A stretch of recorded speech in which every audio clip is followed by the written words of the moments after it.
I heard some people saying like, oh, the $1 billion should have killed him. Like it should have just like dropped on his head and like, Oh gosh, that's a great idea. Yeah. yeah, which I was like, that's pretty funny. But I think Curry Barker has said it's not inherently evil. It's like it's what you wish that's evil. It's not the wish itself. Like the guy that worked at the shop when he goes there and he's like, well, what the hell did you wish for, man? What did you do?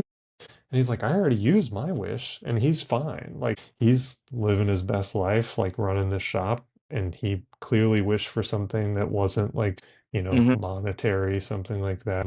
So it's like it shows that the wishes can be good, but your intentions with the wish are what potentially cause the harm. That kind of goes the whole theory when it comes to the Wish Willow, where he wanted to make the girl like him and all of that stuff, or for $1 billion, right? It kind of goes into spiritual lesson. You cannot seek shortcuts in life. It leads to bad outcomes. So he wished for $1 billion and he gets shot, right? He wished for a girl to be obsessed with him, and now the girl is really obsessed with him. So there are no But shortcuts.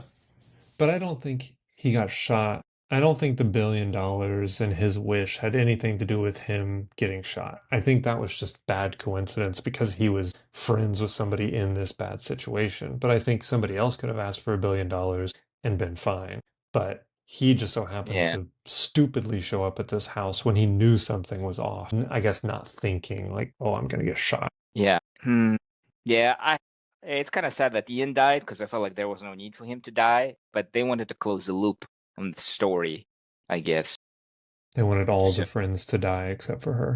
Well, yeah, originally she was supposed to die too. yeah. That you had a good catch, right, with the brains on the wall, right? I see. I didn't even see it. I saw something about that. They were saying I think it was on the ceiling or something, and they didn't.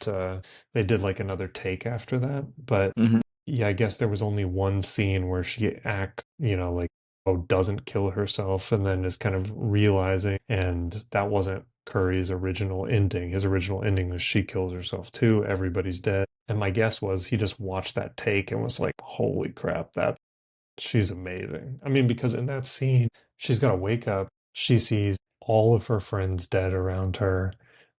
And I think she played it perfectly. I mean, she's Oh like yeah, that was crying and perfect. terrified. I mean, I could not have imagined somebody doing a better Also, job. the moment at which she like becomes herself, that was done really well. Like I couldn't see exactly where it's gonna come from, so it all came across very believable, which is amazing. And they just had her probably when they were shooting it, they just had her run with it for as long as she can. That's why they were able to cut it into the cuts to the end credits and still have that cry in character. So that was solid. No, she's You know that this fantastic. movie. Mhm. I think everybody was great. I mean, like, I think she was definitely a standout. I thought, but I mean, Bear was fantastic. I thought his buddy's great. I thought Sarah's great. I thought everybody's. I think his buddy even seems, and I know that Curry and him do all of their skits together. He felt a little off for me, but like, I don't know why in like an earlier part of the movie, and then he kind of like grew on me as that character. And I I don't think know he if it's feels off because he's split between like his friend and knowing that he's hooking up with a girl. Maybe that's why he well, that very well could be. Yeah. Because he's kind of got the like internal struggle happening. he has an internal struggle like how do I act? Yeah. Mhm. Yeah. That makes sense. But so the theory is like okay, not the theory. So when I did a little bit of research, so Blumhouse they bought that movie for $50 million when it premiered at a movie festival, TIFF movie festival. So they bought it for $50 million. So for them it was a great investment because the movie is like over 150 now million or something like that. I think it was even higher than that. Yeah. And Curry, he's already doing two movies, one by Focus Pictures, Focus Films, and he's doing two movies right now. And he's going to be doing more, obviously. And he had a lot of experience. The story is that this movie, so that's a bad idea. Their YouTube channel, right? Mhm. Curry, and I forget the other guy's name. I want to get that right. Do you know the other guy's name? Let me see, because I want to respect them both, and I'll edit that in.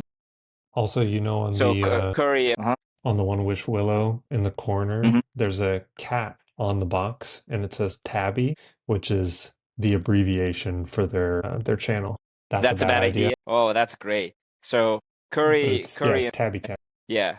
So Curry and Cooper, right? They've been working for a while, and how this movie came about, from what I've read online.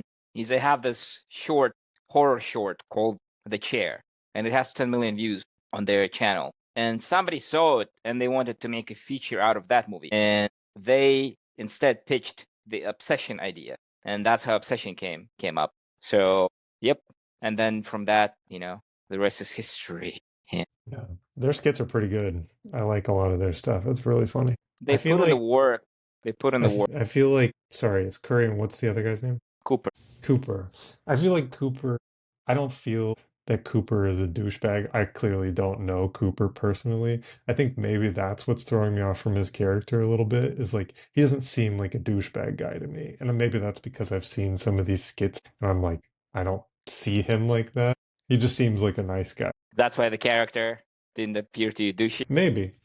I think he was good though. Like I think it's good. I think it just something felt a little off, but I don't know what it was. Maybe that's what made him more multi-layered, because it's like he does hook up with a girl behind the back of the guy, but like he's in this conflicted position, and she's a freaking Nikki. So what's there to judge, right? And yeah, so he's in a difficult spot, right? His best friend likes the girl that he's hooking up with, and he's like, I can't tell him that I'm hooking up with her because that's gonna break this guy's heart, because he looks at this guy as like weak, right? He looks at the bear as a weak one.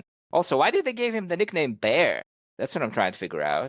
They never really Bear. explained it. Yeah. It's a good nickname. Well, she calls him Bear, right? As Everybody well. calls him Bear, But then when you think about the bear, right, that's a pretty powerful animal, which right? is funny for him because that's not what he portrays at all. Yeah. Or maybe bear isn't overbearing, Maybe he's a right? teddy bear. He's weak.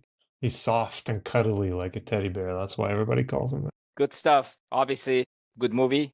I'm happy I watched it. Like I told you, this movie gave me a little bit of the weapon vibe with the whole magic, make a wish magic